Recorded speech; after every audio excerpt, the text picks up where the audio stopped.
Nothing's gonna happen. Drake, he's not going to do anything, and he's been allowed to play these games for so long. You never know what character he's gonna play. You never know what he's gonna pop out dressing like, who he's gonna steal from, what his hair is gonna look like, what uniform he's gonna play. He's like Andy Kaufman, but he's stuck in his character.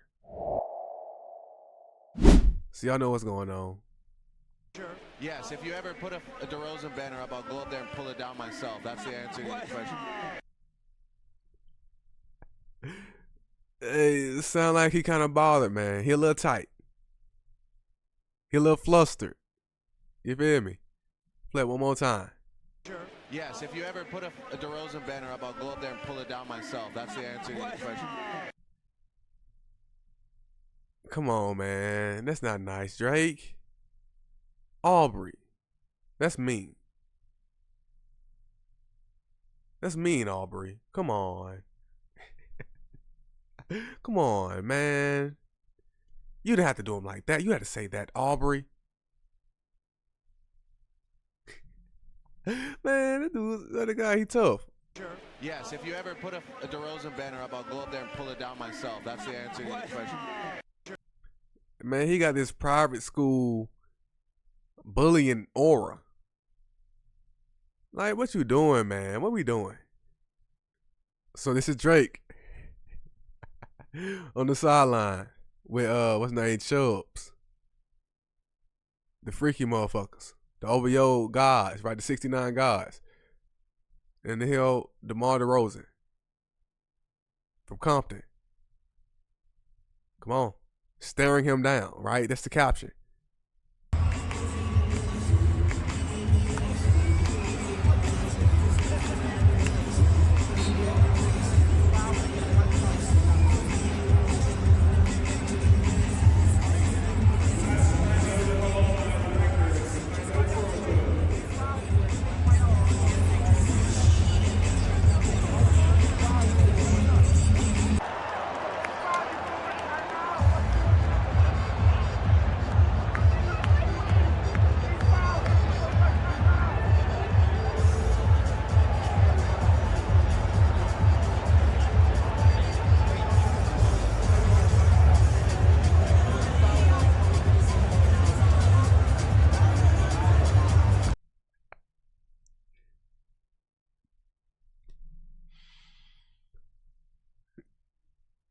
Come on now. Then he got the camo fur on. So I guess he's militant, right? He's a general. He's an OVO general.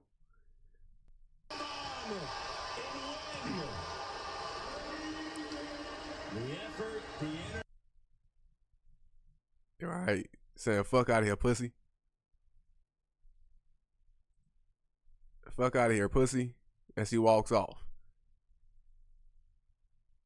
So this is what DeMar had to say in response. Control over Ass down. Man, I got mind control over Debo.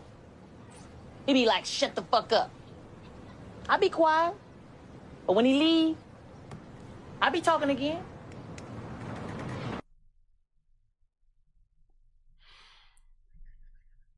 And that just goes to the point. It's like,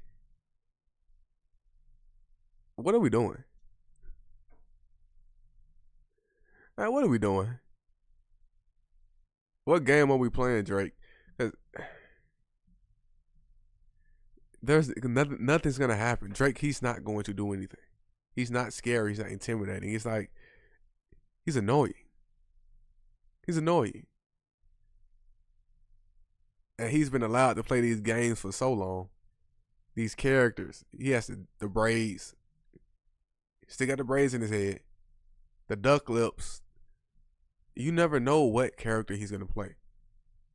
You never know what he's going to pop out dressing like, who he's going to steal from, what his hair is going to look like, what clothes he's going to put on, what character, what uniform he's going to play. He's like Andy Kaufman. But he's stuck in his character. Everything is WWE for him. It's kayfabe for him. He lives in his fantasy world. That's the reason why he has the woman he has around him. They're a fantasy woman. He pays for surgery. He's admitted to this in the BBL Drizzy song. He pays for women to have surgeries to appeal to his fantasy. He loves the internet culture. He loves the people around him because he can shape them to appeal to his fantasy. Everything around him is shaped to appeal to his fantasy. He needs that control. He needs that power. Narcissism, just straight narcissism. And this is what it looks like, man. Just straight cornball energy, man. Just straight cornball energy. And this is what's turning so many people against him. And he doesn't understand. He sounds like such a hater. It is what it is, man. Ain't no way. This nigga, I ain't gonna do it. I'm gonna keep it going. I'm gonna keep it moving. Stay focused. But at the same time, it's like, bro, Drake, his fans aren't enough, man. No one, and I keep understanding, like, most people don't understand because they're not content creators or they're not digital marketers. You only need about 5% of people to actually convert. And that's it. My biggest video, my most popular video, my click-through rate was only 5%.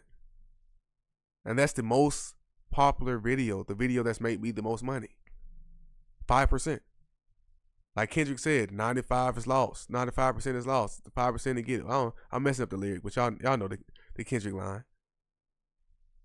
So at the same time, Drake does not need the mass majority of the population to actually like him or give him money. He only needs his 5%. But at the same time, his 5% is not enough to keep him on the charts. His fan base is not powerful enough by themselves. He had to use other people's fan bases. He had to use Future's fan base. He has to use Young Thug's fan base, other people's fan bases. So once Future cut off Drake, Future's fan base was like, it's looking weird. You feel me? And Future got the streets. I remember specifically, Drake, even 21 Savage said, if you ask somebody in Atlanta, they'll say that Future is bigger than Drake. And this is directly out of 21 Savage's mouth.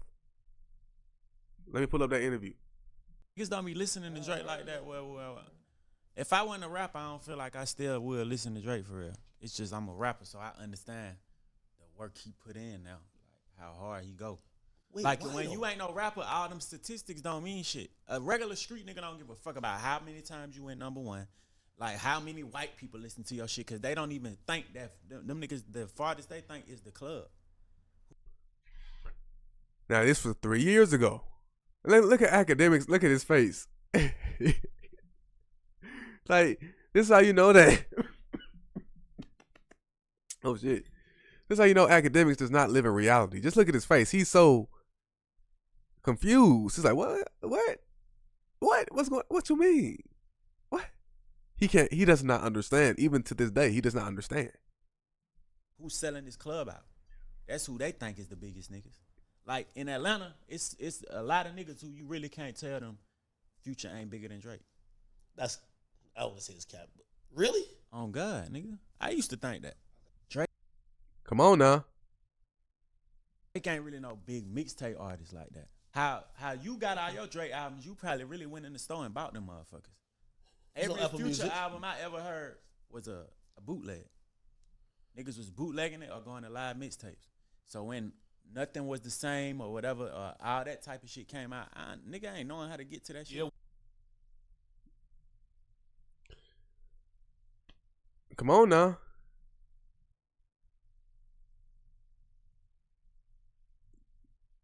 Come on now.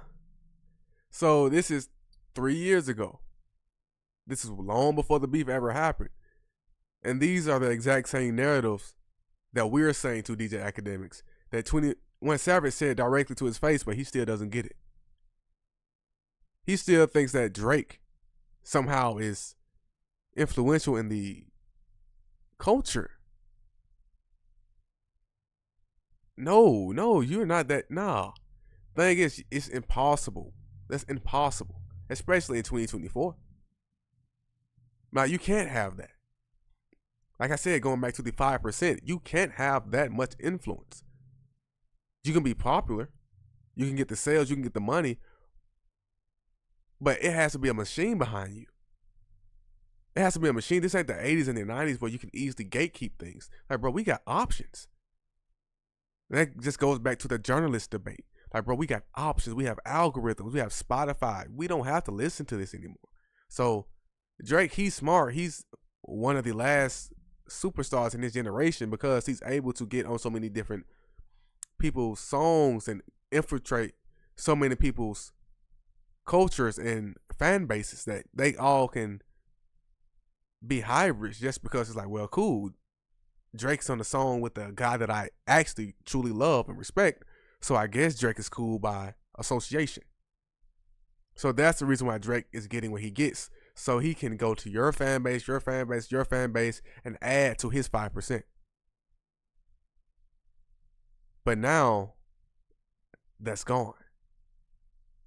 And now Drake only has his 5%. Hey, I see you in the chat. I see one proud glamp. Yeah, I see. Yeah, I was just talking for a little bit, but I see y'all in the chat, man.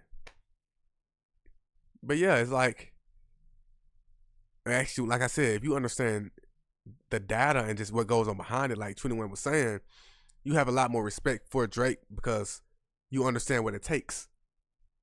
Like, I understand what it takes from the entire workflow, from creating the art to marketing to the sales to the touring to the PR to the everything. So you got to have a team. But at the same time, nah, y'all giving way too much credit to Drake without understanding Drake. He's just one man. He's just one man, and you can't be everything. Things they're moving way too fast. Man, this is not the 80s and the 90s where we had to wait on magazines and you had to wait till like Friday at 7 o'clock, 8 o'clock. No, we ain't got to sit back and wait. We can just go on Netflix and the entire series is uploaded on the first day and we just binge watch. We can binge watch an entire series from the 80s, 90s in like a month or like in 2 weeks. You can binge watch season 1 to season 4. Hey, we don't have to choose you anymore. And it's extremely difficult, man.